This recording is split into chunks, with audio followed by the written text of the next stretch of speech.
The Daily Code Snippet.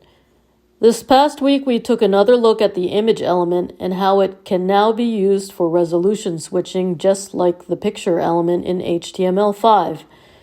We saw how both the source set and sizes attributes have been adapted for use with the image element and how media conditions can be added to finesse the statements in the sizes attribute. Just like with the picture element, the browser will find the right image to display under the circumstances.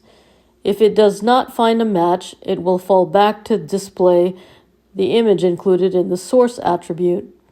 Typically, we want to put the smallest image in the source attribute because we want to adopt a mobile-first strategy.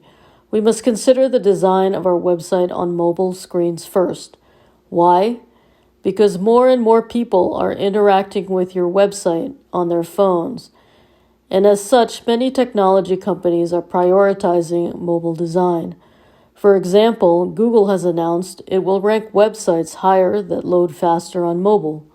SEO, or search engine optimization ranking, for visibility is very important, and it would be folly to not optimize your website for mobile. Next week, we will start taking a look at other types of media that you can embed on a web page, such as video and audio.